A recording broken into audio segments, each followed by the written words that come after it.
আল্লাহর ইবাদত করি, নবীকে মহব্বত করি, আউলিয়া কেরামের সোহবতে যাই, মা বাবার খেদমত করি।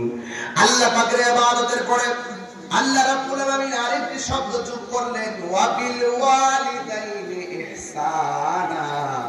আল্লাহ রাব্বুল আলামিন বলেন, তোমরা মা বাবার সঙ্গে ভালো ব্যবহার করো, মা বাবার সঙ্গে সৎ ব্যবহার করো। এই জন্য আমার যুবক ভাইরা, মা বাবার সঙ্গে ভালো ব্যবহার করতে হবে। হুকুম কার? এই আওয়াজে মানে হুকুম কার? ওয়াখফিদ লাহুমা জানাহা যুল্লি মিনার রাহমাতি ওয়া কুর রাব্বিরহামহুমা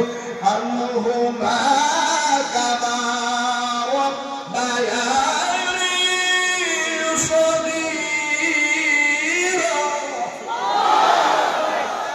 মা বাবার সঙ্গে ওয়াখফিদ লাহুমা জানাহা যুল্লি মিনার রাহমা, দয়ার চাদর বিছিয়ে কথা বলতে হবে। ধমক দিয়ে কথা বলা যাবে না, রাগ করে কথা বলা যাবে না, কারণ ইবাদত হবে আল্লাহর।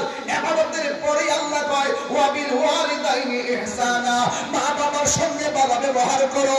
ও আমার রাজপুরের বন্ধু, আওয়াজ করে এখন ওই মা বাবার খেদমতের দরকার আছে না?